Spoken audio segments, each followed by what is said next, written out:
Estamos de volta para o segundo bloco do Ciência e Pesquisa de hoje, com muita honra, conversando com o professor Moacir Junclaus, coordenador do curso de Educação Física da nossa universidade. O professor Moacir é graduado em Educação Física pela UDESC, especialista com pós-graduação pela nossa universidade. Você pode assistir a essa entrevista no nosso blog, cujo endereço aparece aí na sua tela, e enviar perguntas ao professor Moacir no ciência.pesquisa@unicsul.br. Professor Moacir, é o seguinte, nós falávamos no bloco passado de especializações de épocas um tanto quanto remotas, recentemente passadas e até hoje, até a época contemporânea. Eu dizia que Cuba, a antiga União Soviética, usava Romênia, Hungria, antiga Iugoslávia, a Tchecoslováquia da época, usavam o esporte como ferramenta ideológica. E como é que eles faziam isso? Através da detecção de talentos, hoje nós chamamos de teste do pezinho.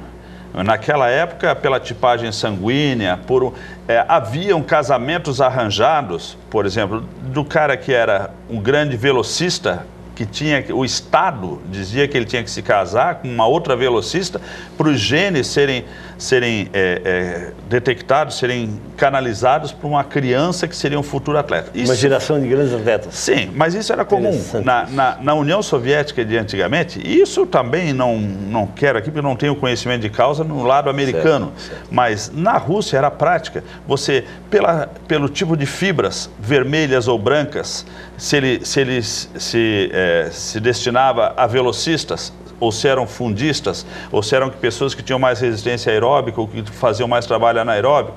Então, toda essa série já era feita naquela época. Vamos dizer assim, empiricamente, porque o que nós temos hoje não é o de 30 anos atrás, de 40 anos atrás. Certo. Hoje nós estamos aonde? Nós estamos no período de fazer a manipulação genética. Exatamente. Hoje nós estamos conseguindo chegar no gene, modificar o gene das pessoas para fazer com que surjam atletas de ponta, atletas com maior... Vamos pegar um exemplo simples, com maior capacidade de oxigenação, com redução, com um aumento da exposição da musculatura ao ácido lático, que vai fazer com que ele consiga manter velocidade maior por um maior período de tempo. Sr. Moacir, eu podia dizer para as pessoas que nos assistem aí, você, nosso telespectador, que estamos querendo super-humanos em algumas determinadas áreas, geneticamente. São super-homens, vamos dizer assim, são super-homens e super-mulheres. Vamos ter em 2012, de certeza, e isso os exames antidoping não vão conseguir detectar, super-homens geneticamente modificados. Vamos pegar o alongamento de tamanho de pessoas. Certo. Né? Isso nós já sofremos no nosso dia a dia com os alimentos que nós comemos. Os frangos. Inclusive os transgênicos, né? Estão por aí. Os transgênicos, mesmo os frangos que nós comemos hoje em dia, os produtos industrializados, que todos eles têm modificado geneticamente. Vamos pegar o exemplo das nossas meninas. Quando tinha a menarca com 15 anos. Hoje é comum você encontrar a menarca em crianças de 8, 9 anos de idade. Então o que é isso? Isso é mudança genética. Mudança porque alguém fez alguma modificação nos genes? Não, é através da alimentação. Nos Jogos Olímpicos de 2012, vão haver modificações, vão haver os super-homens, os que vão resistir mais às fadigas, os que vão suportar mais a dor causada pelo ácido lático, aqueles que vão nadar ou vão nascer sem pelos, sem precisar se depilar para poder deslizar melhor na água. Há uma série de coisas que vão acontecer.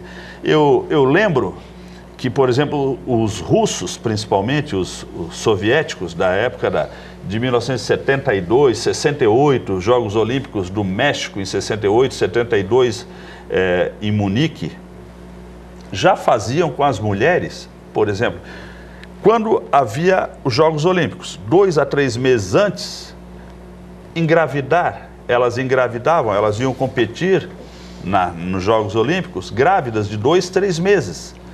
Para que isso?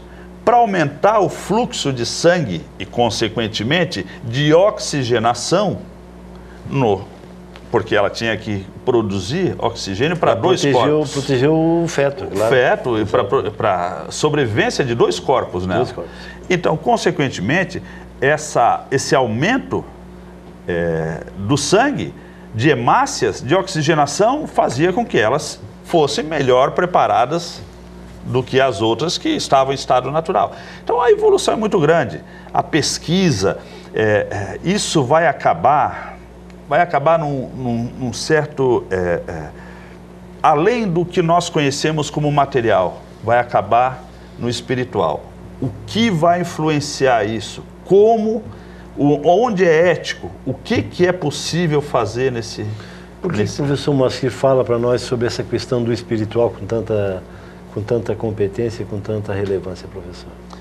Porque eu vejo assim que as pessoas, eu sempre digo, uso para os alunos, se jogador de futebol, se a cabeça, mens sana in corpore sano, vamos dizer assim, se jogador de futebol, o atleta, não precisasse do espiritual para poder ter os seus resultados, não precisava de concentração. Não é verdade? Ele podia ficar em casa, podia ir normal. Não precisaria de períodos de treinamento, não precisaria de psicologia do esporte, não precisaria nada disso. O espiritual faz parte do caminhar dele.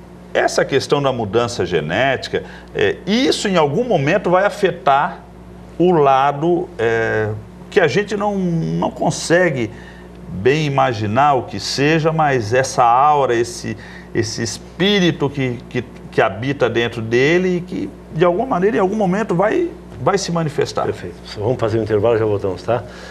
Brilhante, esse é o Ciência e Pesquisa. Você está ouvindo? Estamos conversando com esse brilhante coordenador do curso de Educação Física, professor Moacir Klaus. Você pode assistir a essa entrevista e seguramente vai buscá-la no nosso blog, cujo endereço aparece aí na sua tela. Enviar perguntas ao professor Moacir no ciência.pesquisa@unisul.br. 3 minutos e já voltamos.